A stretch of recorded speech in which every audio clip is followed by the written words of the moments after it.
everybody. Yo, hold on. I got to do our intro. Hold on. AEW Dynamite Download. This is it right here. Dynamite Download, your home for all positive coverage on all elite wrestling. Special event, as you can see, SPD. He was born badass. To see the height and to see the commitment and to see the pride. You will see, yours truly, without a signature shade, SPD once again. January recruitment month for this. I didn't do that. I was thinking All three in the flesh. To do an interview with those guys. You know why? Because they spread positivity about AEW. Welcome to Dynamite Download. Welcome to That's right. AEW QT Dynamite Marshall. Download. Dude, that never gets old for me. Every time in that intro, when I see my guy QT giving us love, giving us props, makes me happy, reminds me why we do what we do. We try to make a difference, try to spread positivity, and it's getting easy. I mean, AEW continues to hit home runs, continues to deliver fresh new faces. This roster is unbelievably loaded. We got two big names debuted in AEW on Dynamite last night. Absolutely killer stuff, man. I mean, this was another one of those, like, so much happened within this card that, we kind of didn't expect in a sense too, and it was just that so many stars and so much talent was featured week in and week out. It's crazy. I saw a list of that someone posted online of the amount of AEW talent that was not featured on Dynamite. And it was, a running tweet of like 5 or 6 tweets. And like, that just shows how deep the roster is. And, some might say it's overcrowded, but at the same time, like if I had the budget or the room to just start like fantasy making our own professional wrestling company, why not? And we have heard from our multiple interviews we've had, just the positivity and the vibe backstage is just so fun to be a part of. And so there's a lot of things to be a part of fun that this show had to give to us fans. Absolutely. I mean, from the start to finish, you get mainstays, staples in AEW. And that's one of the things I always try to give AEW credit for is, they do a great job of blending in the homegrown talent that, you get to see in Isaiah Cassidy tonight. MJF, obviously one of the pillars of this company. Lance Archer, Adam Page. You get to see some of these guys that we've become accustomed to seeing. But then you get to see the Adam Coles. You get to see the Keith Lees. You get to see Switchblade. So, yeah.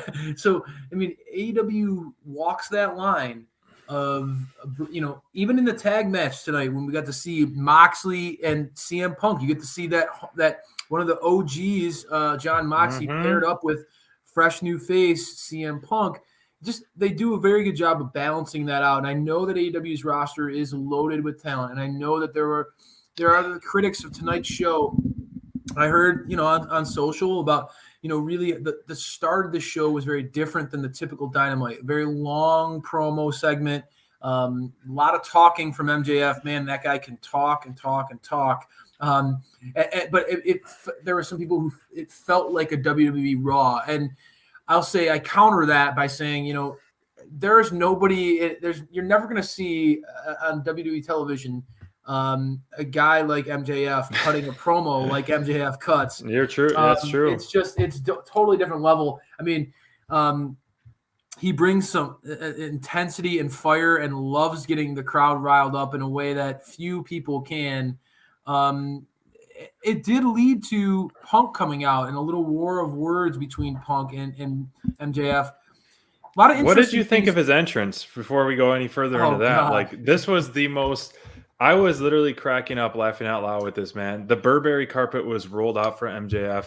He starts making out with a random girl, and he's getting carried to the ring on a freaking, king's chair. And I love Tony Schiavone's commentary. He's like, I would pay $1,000 if they drop him. And he just always is just given, wanting that poke, wanting just MJF to fail so much, like we all are, because he's the salt of the earth. But this was quite the spectacle to kick off Dynamite. I'm shocked that you went through that whole spiel and you didn't mention how Excalibur, he pointed out, is MJF wearing socks or is his spray tan just that bad? Because I know how much you loved commenting on MJF's spray tan. As you can see, even in this picture, man, those ankles are very different shade than exposed MJF's ankles. hands. That's very right. Different. Very different. He's either carving pumpkins backstage every week or what, man. He's got a spray tan sponsorship as well. But we've always been so quick to point that out because it is funny, and CM Punk has pointed it out, Excalibur. So clearly, other than us, are noticing how absurd this is. But I mean, he's consistently taking it to another level every single week, man. Yeah. And the thing that really stood out is they're really that constant undercutting of Wardlow. And this started off Dynamite with him just carrying out those cardboard cutouts, and after last week Wardlow helping him out, which MJF said Sean Spears was the reason why he won, not Wardlow. And so, man, they are just all ganging up on him. And look at Wardlow's face there, dude. It speaks volumes. They're milking that for all it's worth, and I love how Punk even threw that. Like, Wardlow, are you going to grow some balls and turn on these guys? Or are you going to, so definitely building that up. At this point, it's not even a slow build anymore. I mean, what MJF's saying, what he's doing, outright giving Sean Spears the credit. I know. When Spears got beat in 5 seconds, it was very smartly played, but those are the little things that are funny. If you're paying attention, if you're a weekly watcher, you pick up on those little things, and it's hard not to laugh at that kind of stuff. And that just led, like you said earlier, it led to CM Punk coming out challenging MJF for a rematch. But the bigger story, it transitioned right into the Wardlow match, and we'll talk more about the CM Punk challenge and his match, which is a pleasantly a surprise match, which to me could have been the match of the night. And I think it was the match of the night, even though the main event was pretty amazing. But Wardlow came out, and one of his tougher tests of the last few months, because I've been timing War Dog's matches, consistently in the 1 minute range, but this one was about 7-ish minutes, and the Blade actually showed up really well, man. I was impressed by that, man. But the power and the strength for Wardlow is truly unmatched. It's really incredible stuff, man. Well, and if Bonds was here with us, he would be talking about how Wardlow, it's the stats don't lie. Truly one of the most dominant men in the entire company. The majority of his wins are, as you talked about, SPD. I mean, a minute or less, this guy just absolutely crushes it in the ring. And you're starting to see the fans are really getting hyped for the War Dog. In particular, that Powerbomb Symphony, that's over, brother. That is over with the live crowd. People are eating it up. They're begging for more. One more time. As soon as he hints at it, that you can just feel the energy rising. And yes, man. But other than just the Powerbomb Symphony, man, that delayed suplex that he did, this belly-to-belly throw that he was doing, then 4 Powerbombs to top it off. I mean, I love the fact that he's pinning people by just putting their foot on them, not even, the work is done, wash my hands, foot on you, done, lights out. And, now that we are approaching the road to Revolution, I feel like it's still this. We obviously want the Wardlow turn ASAP, but I think it's going to continue to slow play. MJF, and the way Bonds and I predicted it was Wardlow kind of coming out to help MJF or CM Punk, and MJF asking for the ring or asking for a chair, and Wardlow not doing it. Then he's slapping Wardlow. But now I could see that happening now after we already had that match, and now he's going to get his rematch, which we found out later in this episode. So I feel like the turn is going to be there. And it would make most sense, like, for Wardlow to win that ladder match, so he has that title shot. And MJF's like, "Give me that," and then boom, Wardlow turns on him later in that show when it's that match for CM Punk. That was always kind of my thought. Was it's one thing for Wardlow to turn on MJF in a moment when MJF needs him. I feel like the push or the pop would come when Wardlow gets that opportunity and earns something for himself, Yeah. and MJF demands it and tries to take it from him, and Wardlow finally sticks up for himself. Good point. I don't know. I mean, they're going to go – they can go in a bunch of different directions. It's one of the more compelling stories in AEW right now, especially as a Wardlow fanatic. I'm eating it up right now.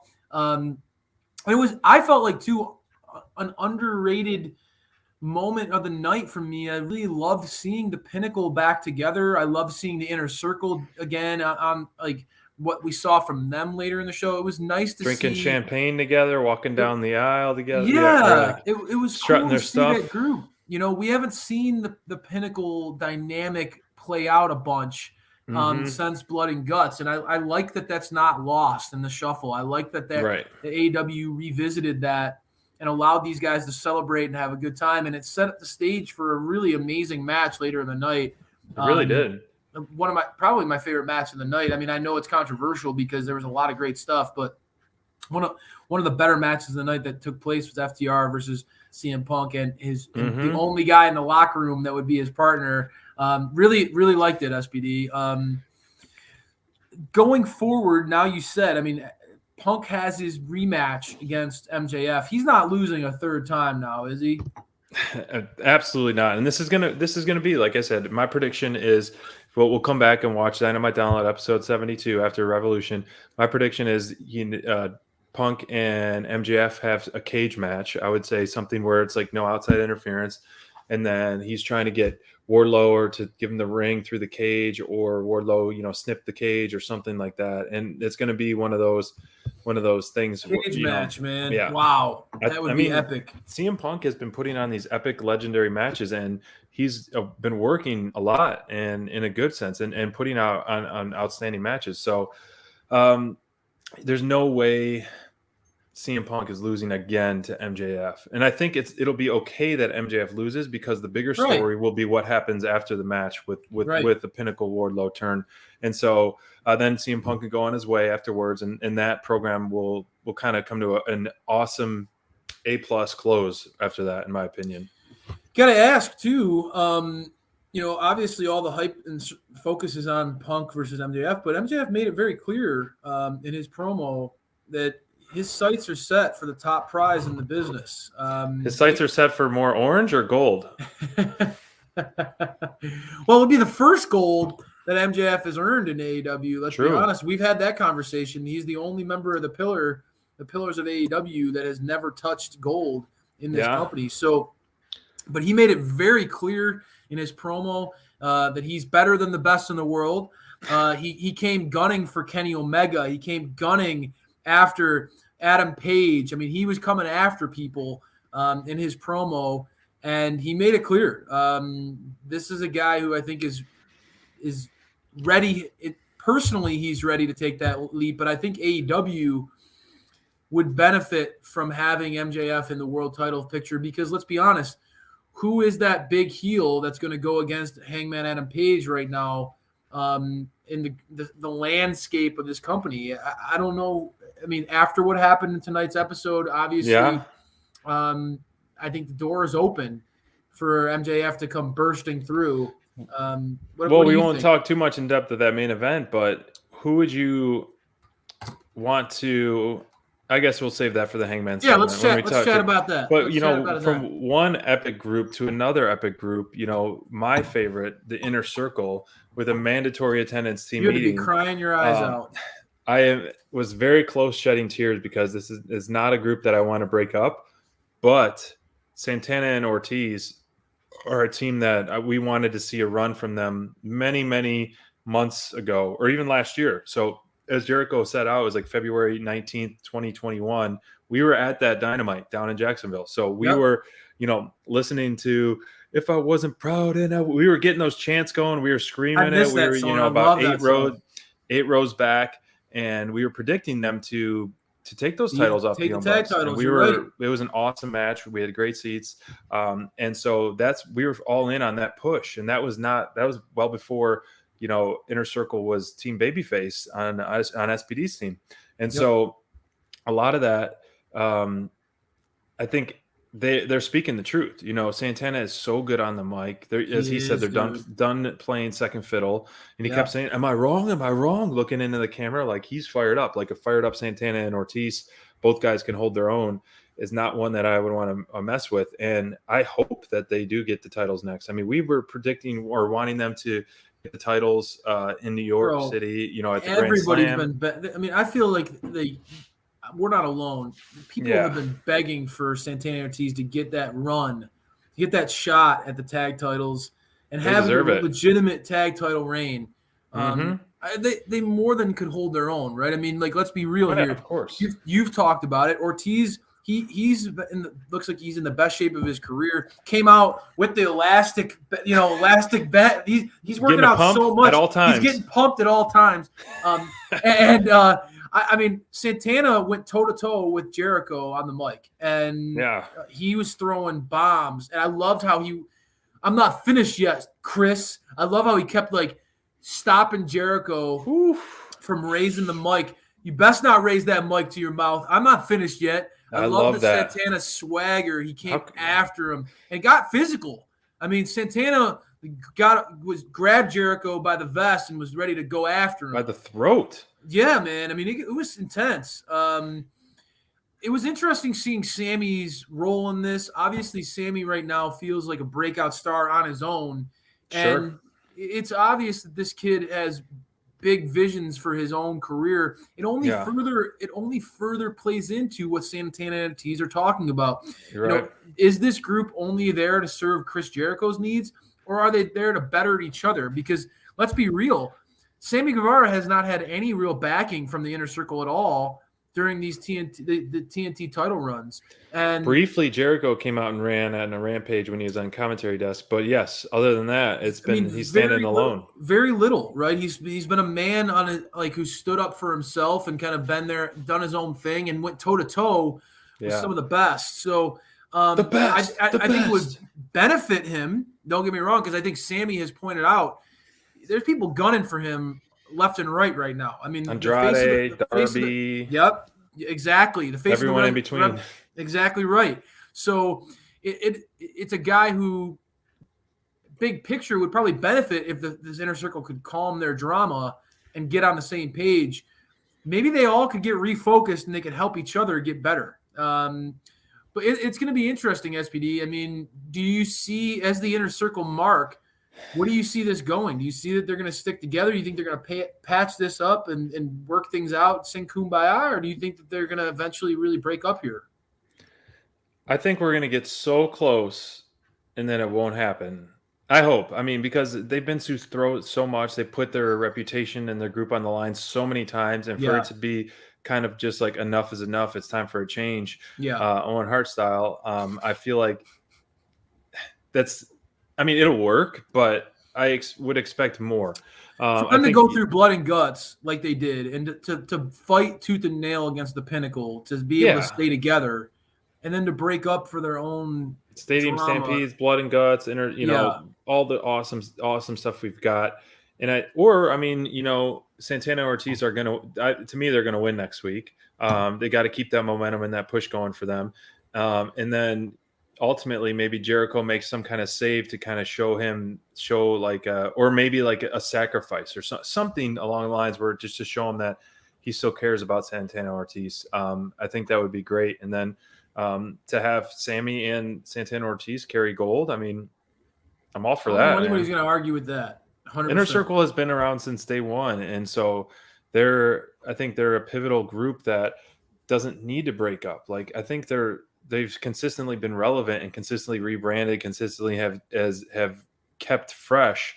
But now is the most important time for Santana Ortiz, because they have been put on the back burner, and it's this gold talent that they have in the Inner Circle of that tag team, and they're just so fun and clearly getting better and better and better. And so I hope they don't break up, but either way, I think we're going to get a win-win out of what happens out of it, because if they do break up, a great push for Santana Ortiz. If they don't break up, then Inner Circle stays together. And we still hopefully get a big push out of that. Oh, does that mean, all right, we got a Keith Lee fan, Isaiah Cassidy fan. So this was announced a Face of Revolution qualifying match. Isaiah Cassidy getting another shot. I'm a big Private Party fan, and I like that they brought back the velvet ropes and going through that at the entrance. So I think these kids have a huge upside, and it's going to be part of the dismantle of the HFO eventually. But these guys are a lot of fun to watch. And of course, the huge story is the big debut of Keith Lee joining AEW. And man, was that a pop for sure. That was Limitless Keith Lee. Had an outstanding match. I mean, he showed his strength, he showed his power, he showed his charisma in the ring. The fans were chanting for him the whole time. Man, and first off, I loved when he threw him almost 20 feet across the ring. And then I love the finish where Isaiah Cassidy screams really, really high, like a little girl. Yeah, anytime Cassidy screams, I think it's hilarious. I mean, you could hear it echoing through the whole arena. Fantastic stuff with that. Absolutely. Is this a good debut match for you with Keith Lee? Well, it was interesting. I mean, like, obviously, there are people who are going to say, "Oh man, he should have been." Keith Lee needs to be in the main event. Well, this is setting the stage, right? I mean, this is a qualifier for him to break into the face of the Revolution. He's on a pay-per-view now. He's going to be in the pay-per-view. It's first person booked on the pay-per-view. It's locked in. Yeah, it's set in stone. And he's going to automatically be a favorite in that matchup based off of his sheer size and athleticism. I mean, this dude is an absolute physical freak. So, and the way, what I will say is, when you got a big guy like this is something that I've talked about with you in many occasions through the course of Dynamite Download, is AEW with their big men. I think they're getting better and better at recognizing how to protect their big men and present their big men in a way that makes them feel strong and special. This was a good example of that. You're right. You and I have had the interviews where we talked to 10, we've talked to Brian Cage. We've had those chances to ask, do you like going big man versus big man? Do you like going David versus Goliath?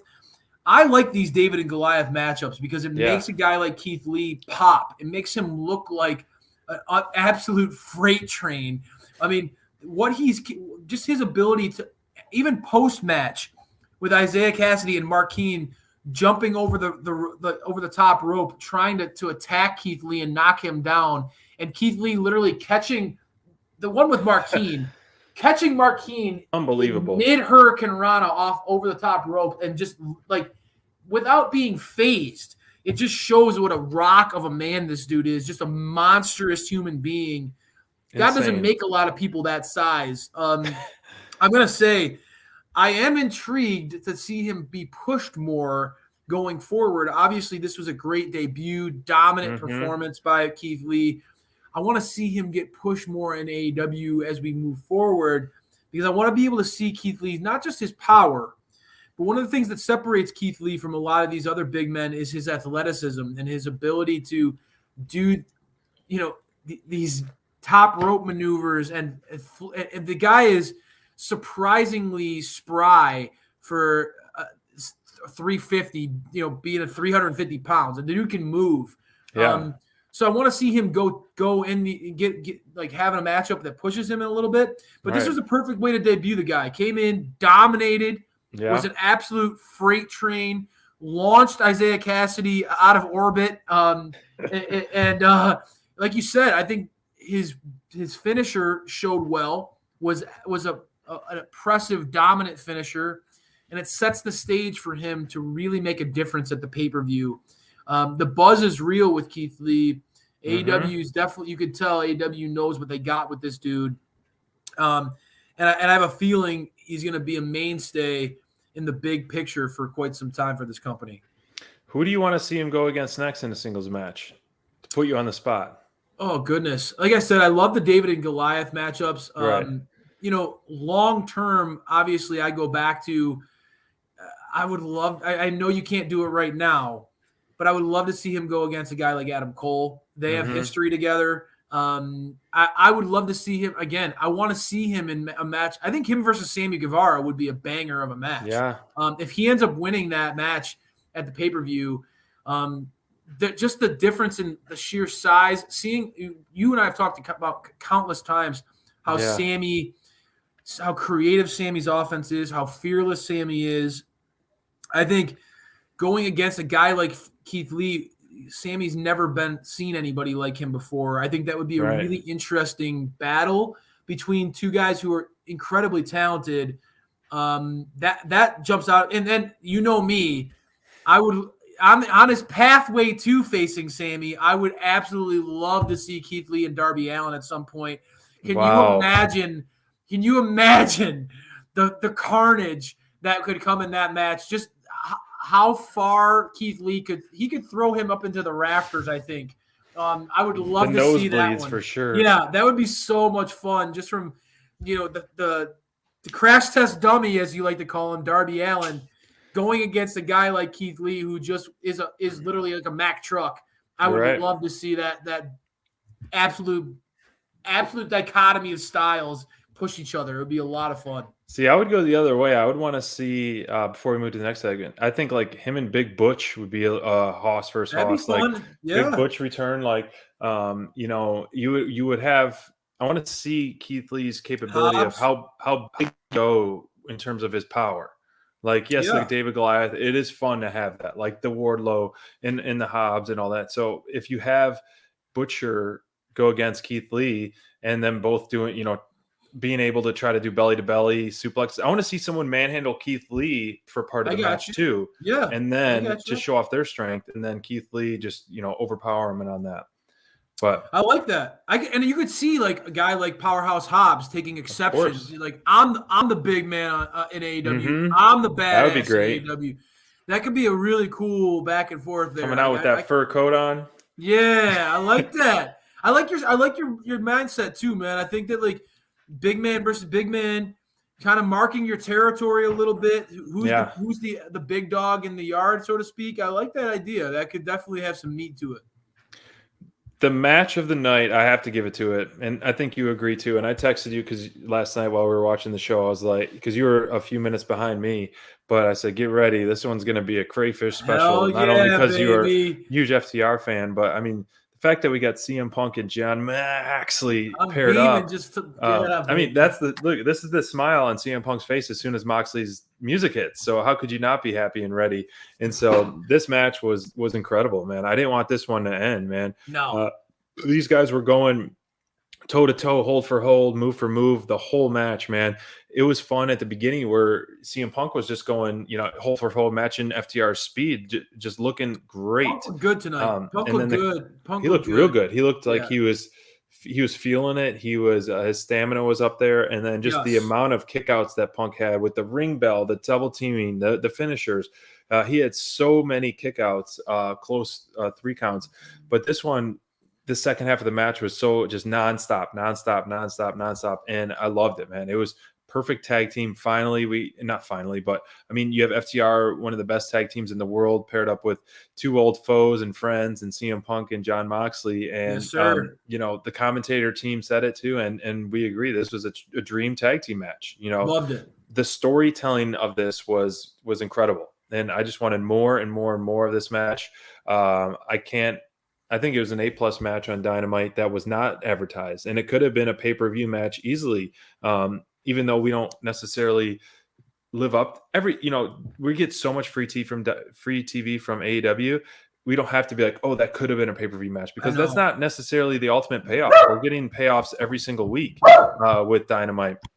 And Charlie agrees as well. And so this one was hands down in a card that was stacked with a lot of great wrestlers, to me, the match of the night. And I have a feeling you're going to agree on that one. Yeah, I mean, I know it's a controversial take, but I feel like this is one of those sleeper matches. Like, I felt like this was my favorite match of the night, and I get like the main event was bloody, it was violent, it was a lot of fun.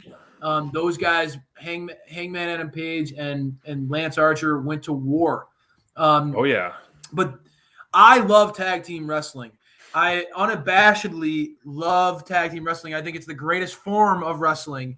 And I think that when done well, it's an art.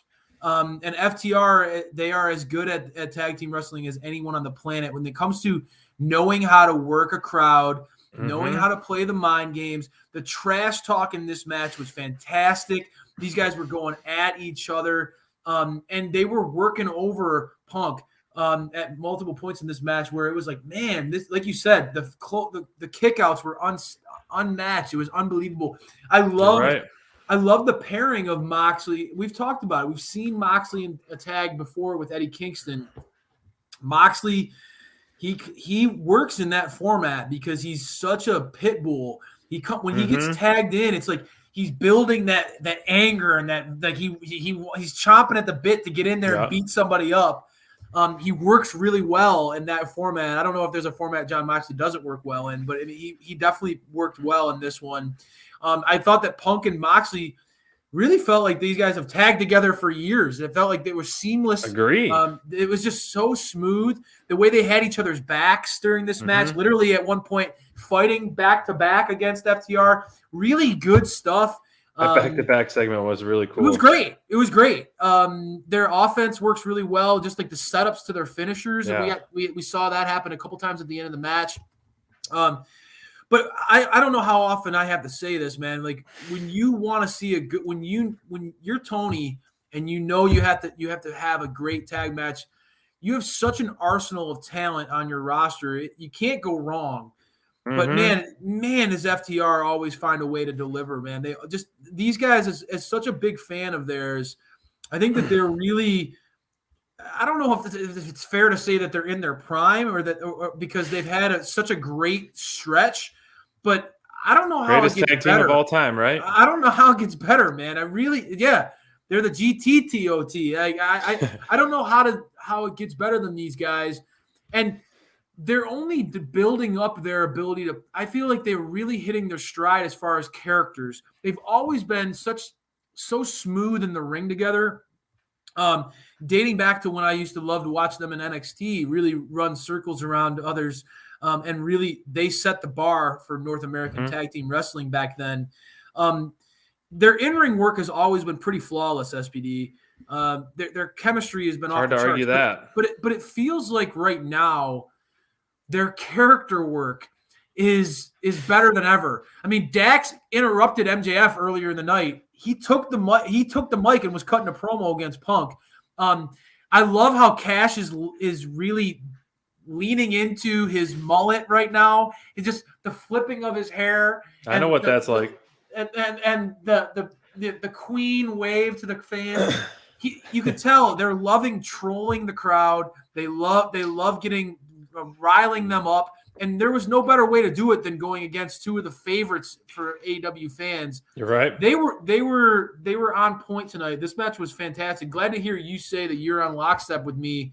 Great performance all around by all four guys. Just feels like four guys who are veterans, who get it, who know how to play a crowd, that know how to work a match.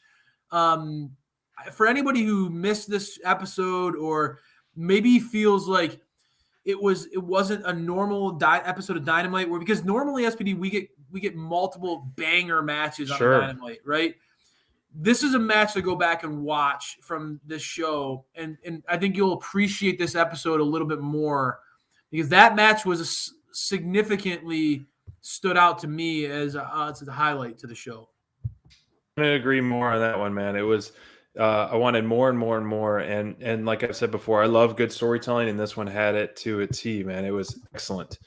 Jade Cargill, the undefeated TBS champion, was in action on Dynamite on TBS, outfitting, of course, and against someone we haven't seen on AEW television, AQA. And to me, this one was obviously Jade looked strong as always, as ever. You know, some great pairing in terms of you talk about the David versus Goliath, like just the visual of Jade and AQA, face to face and doing that. I think that this match was one of the more telling tests of Jade as of late. And I think one of her better matches in terms of back and forth. And so I know every match she's going to progress and progress and progress, but this one to me was one of the better matches that I've seen Jade wrestle. And even in that tournament as well, I think this pairing was really well. AQA, she was fantastic. I think she got all her high spots. She was excellent selling and really impressive in-ring work that I saw out of her. And I think if she is an addition to the AEW women's roster, it'll be a welcome one. You know, I think this was a surprising match. I didn't know what to expect because not knowing much about AQA. But to me, she stood out to me a lot, and the pairing was perfect. I agree with you, SPD. I'm like, I think you absolutely nailed it. Obviously, Jade's matches are presented in a lot of ways, like we talked about with Wardlow earlier. Just usually absolute dominant squashes. Mm-hmm. We get to see her just manhandle her opponents, throw them around. And there were moments in this match where she was just a bully. I mean, when it spilled to the outside, here's a great example where Jade just flexing, just showing off. I love how Jade's been integrating in the push-ups and the crunches into her matches, just showing off her physique, her stamina, kind of knowing that she's the shit. And I like that about Jade.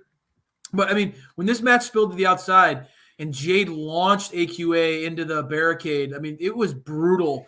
I thought that Jade's power was on display here, but like you, I was pleasantly surprised at how much of a back and forth this was.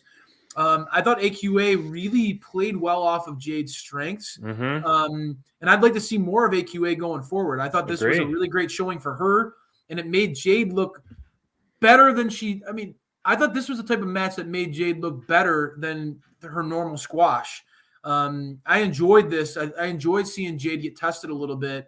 One of the better matches that we've seen from her. Totally agree. That said, she's moving on. She's inching closer and closer to 30-0. Wow. With no end in sight. No end.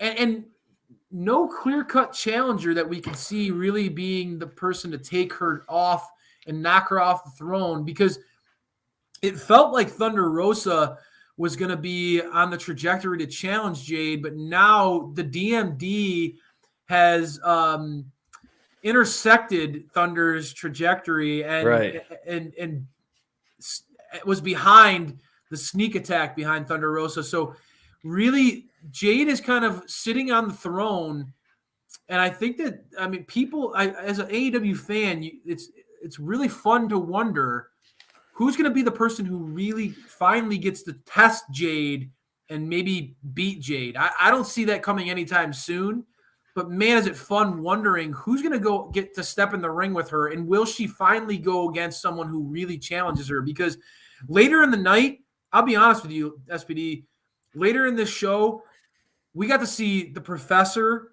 in action.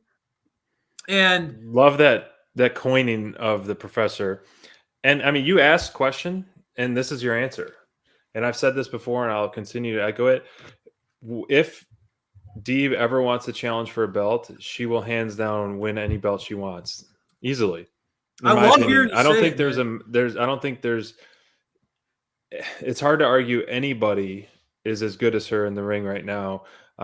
So this 5-minute rookie challenge, if she continues to do this for a few weeks until a AEW stable comes out and tries to challenge her and just going through, or maybe she keeps doing this. She's like, enough is enough. I'm ready for gold. And that, she could dethrone either champ. And I mean, honestly, if she looked at, if you continue the overarching theme of the Professor's 5-minute rookie challenge, Jade's a rookie herself.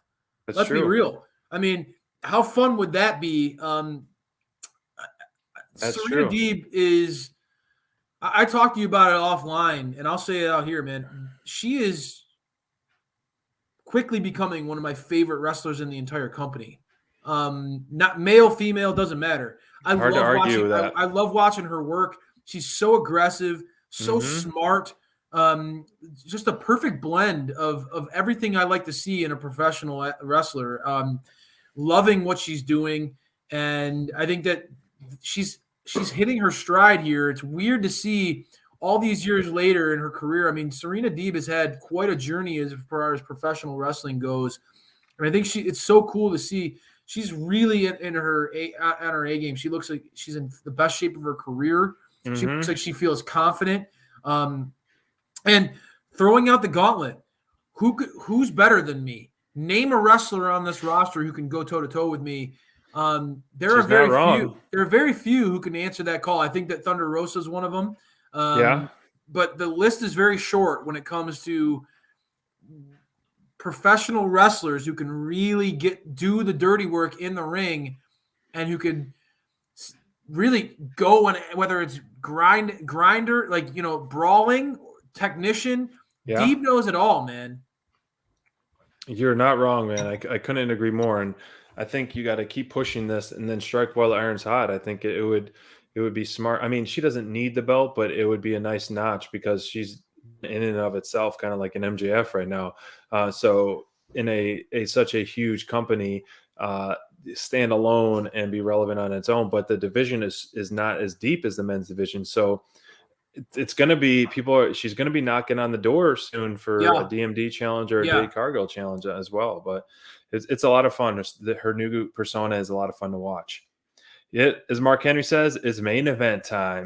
Hangman Page and Lance Archer, two of our absolute favorites here at Dynamite Download, especially me, Team Babyface, in a Texas death match that didn't even make it to the ring to kick things off. They started brawling backstage and a hot start. I mean, then Archer gets thrown through that pane of glass and is busted open in the first 60 seconds, man. Yeah. And so I was looking at, watching live TV. I'm always looking at the time, and I was like a little stressed how short of time that they were getting with this match. And Hangman has been consistently putting on these awesome battles, these wars, defending his title. Every one of his matches, his title defenses has been an absolute battle, and he's been busted open every single time.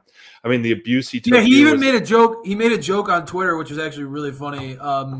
He's getting really sick of bleeding every month. A lot of women were like, "Come on, man!" It's like it was really funny. Oh gosh, Hangman is definitely getting into a position where he is he's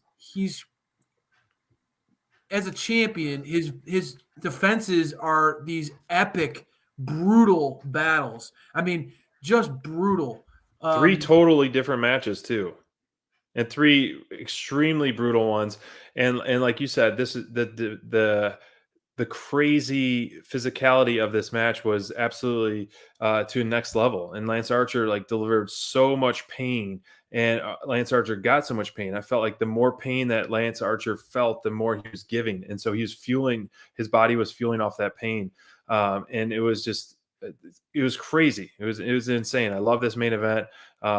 It was disgusting, bloody mess. And that choke slam onto the steps, the back of Hangman's steps, man. How much pain can Hangman take inside of his matches, man? It was incredible. The guy is proving. I mean, Bryan Danielson, now the Murder Hawk. The guy is proving no matter who the contender is, he's willing to do whatever it takes to be champion. This was a absolutely brutal match, violent. I loved every minute of it. I loved Dan Lambert undoing the top rope. What a brilliant move that was. Very smart. Neutralize the buckshot lariat. I was a little disappointed that Lance Archer stopped Jake the Snake from dropping as a heel. I was like, man, why not let Jake the Snake drop Hangman Adam Page with that classic DDT? No, man, this one was. I mean, both guys were bloody messes. Lance Archer showed out really well. As a fan of his, I think he was incredible. This was this was a great way for him to, in a losing effort. And this is something that, we've talked about. It sucks that Lance gets he gets a taste of what it would be like to be a champ. He gets real close. But in a losing effort like this, the dude was absolutely a freak. He pushed Hangman in a whole different way. I mean, we saw Danielson push Hangman from a cardio standpoint. Really test how deep of waters that he could swim in. But this was a real test of his guts. This was a test of how tough are you as a champ, because Lance Archer was in top form in this match. He brought it. That's an understatement. Like I said, he was delivering the pain, fueling off of the pain that he was getting. He was delivering more. And I couldn't believe how much pain he put Hangman through, man. Hangman's going to be sore for the next month. That's why he's only having a couple title defenses every month or so, because he has to recover from these absolute epic matches. And I don't blame him. I mean, he's leaving it all. I mean, he was gushing a bloody mess. I couldn't believe how much pain he was taking in this match. And, you picked him as your top performer of the night. for Hangman, and I had Keith Lee for an awesome debut. I'm always all for a babyface debut, but it was tough, man. There's so many good, like we could have been CM Punk, Keith Lee, Adam Page, even Lance Archer, Moxley. Like a lot of people stood out tonight, but yes. I have to welcome Keith Lee to the Dynamite Download universe and the AEW Dynamite universe with a top performer of the night by me. And I have a feeling he'll be your top performer many, many more times going forward. I have a feeling it's just the first. The first of many, that's for sure, man. Yes. For Team Babyface as well. But, and a clean sweep for you, top performer of the night, SPD. Clean sweep for Team Babyface. That's right. Really impressive. You can't go wrong. I mean, both these guys were absolutely incredible. I just have to I have to tip my cap to the champ. Absolutely brutal affair. I'm Hangman Adam Page is gaining my respect, even though I'm a heel guy. I am in awe of incredible matches. His matches are few and far between at this point. I like that, but when he's going, quality, you have to watch them. Quality over quantity, my friend. Absolutely. That is quality for sure.